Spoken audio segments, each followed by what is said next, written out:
राधे राधे मेरे प्यारे भाइयों बहनों माताओं व बंधुओं, संस्कार की बातें चैनल में आपका स्वागत है। बंधुओं, आज द्वादशी के दिन मैं आपको सुनाने जा रही हूँ एकादशी व्रत पारण की कथा।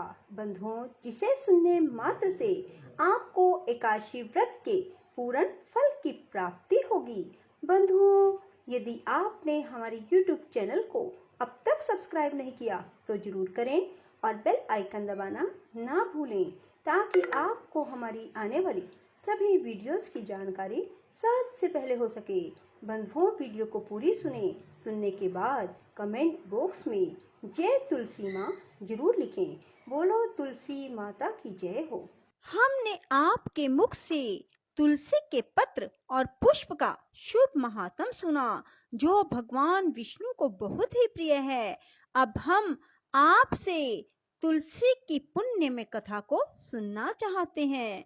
व्यास जी बोले, ब्राह्मणों, पहले स्कंद पुराण में मैं जो कुछ बतला आया हूँ वही यहाँ भी कहता हूँ। शतानंद मुनि के शिष्य कठोर व्रत का पालन करने वाले थे।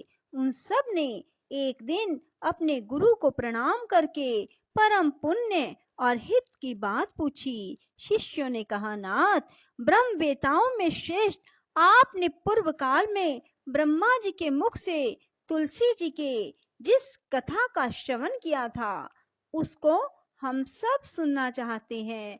शतानंद जी बोले, शिष्यगण, तुलसी जी का नाम उच्चारण करने पर ही असुरों का दर्प दलन करने वाले भगवान श्री विष्णु प्रसन्न हो जाते हैं।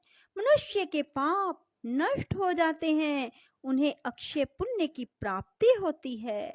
जिसके दर्शन मात्र से करोड़ों गोदान का फल प्राप्त होता है, उस तुलसी का पूजन और वंदन लोग क्यों ना करें। कलयुग में संसार में वे मनुष्य धन्य है जिनके घर में शालग्राम शिला का पूजन संपन्न करने के लिए प्रतिदिन तुलसी का वृक्ष भूतल पर लहलहाता रहता है। जो कलयुग में भगवान श्री केशव की पूजा के लिए पृथ्वी पर तुलसी का वृक्ष लगाते हैं, उन पर यदि यमराज अपने किंकरों सहित रुष्ट हो जाए तो भी वे उनका क्या कर सकते हैं। तुलसी, तुम अमृत से उत्पन्न हुई हो और केशव को सदा ही प्रिय हो। कल्याणी, मैं भगवान की पूजा के लिए तुम्हारे पत्तों को चुनता हूँ। तुम मेरे लिए वरदायिनी बनो। तुम्हारे श्री अंगों से उत्पन्न होने वाले पत्रों और मंजरियों द्वारा मैं सदा ही जिस प्रकार श्री हरि का पूजन कर सकूं वैसा उपाय करो। पवित्रंगी तुलसी, तुम कलिमल का नाश करने वाली हो। इस भाव के मंत्रों से जो तुलसी दलों को चुनकर उनसे भगवान वासुदेव का पूजन करता है, उसकी पूजा का करोड़ों गुना फल प्राप्त होता है। देवेश्वरी, बड़े बड़े देवता भी तुम्हारे प्रभाव का गायन करते हैं। मुनि, सिद्ध, गंधर्व, पाताल निवासी, साक्षात नागराज, शेष, संपूर्ण देवता भी तुम्हारे प्रभाव को नहीं जानते। केवल भगवान विष्णु ही तुम्हारी महिमा को पूर्ण रूप से जानते हैं। जिस समय क्षीर समुद्र के मंथन का उद्योग प्रारंभ हुआ था, उस समय श्री विष्णु के आनंद अंश से तुम्हारा प्रादुर्भाव हुआ था। पूर्व काल में श्री हरि ने तुम्हें अपने मस्तक पर धारण किया। देवी, उस समय श्री विष्णु के शरीर का संपर्क पाकर तुम परम पवित्र हो गई। तुलसी, मैं तुम्हें प्रणाम करता हूँ। तुम्हारे श्री अंग से उत्पन्न पत्रों द्वारा जिस प्रकार श्री हरि की पूजा कर सकूं, ऐसी कृपा करो जिससे मैं निर्विघ्नता पूर्वक परम गति को प्राप्त हूँ। साक्षात श्री कृष्ण ने तुम्हें गोमती तट पर लगाया और बढ़ाया था। वृंदावन में विचरते समय उन्होंने संपूर्ण जगत और गोपियों के हित के लिए तुलसी का सेवन किया। जगत प्रिया तुलसी, पूर्व काल में वशिष्ठ जी के कथन अनुसार श्री रामचंद्र जी ने राक्षसों का वध करने के उद्देश्य से सरयू के तट पर तुम्हें लगाया था। तुलसी देवी, मैं तुम्हें प्रणाम करता हूँ। श्री रामचंद्र जी से वियोग हो जाने पर अशोक वाटिका में रहते हुए जनक किशोरी सीता ने तुम्हारा ही ध्यान किया था, जिससे उन्हें पुनः अपने प्रियतम का समागम प्राप्त हुआ।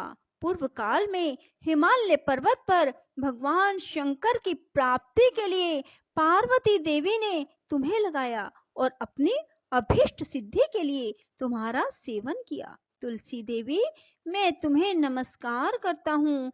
संपूर्ण देवंगनाओं और किन्नरों ने भी दुःस्वप्न का नाश करने के लिए नंदन वन में तुम्हारा सेवन किया था। देवी, तुम्हें मेरा नमस्कार है। धर्म अरण्य गया में साक्षात पितरों ने तुलसी का सेवन किया। दंडक अरण्य में भगवान श्री रामचंद्र जी ने अपने हित साधन की इच्छा से परम पवित्र तुलसी का वृक्ष लगाया। लक्ष्मण और सीता ने भी बड़ी भक्ति के साथ परम पवित्र तुलसी का वृक्ष लगाया।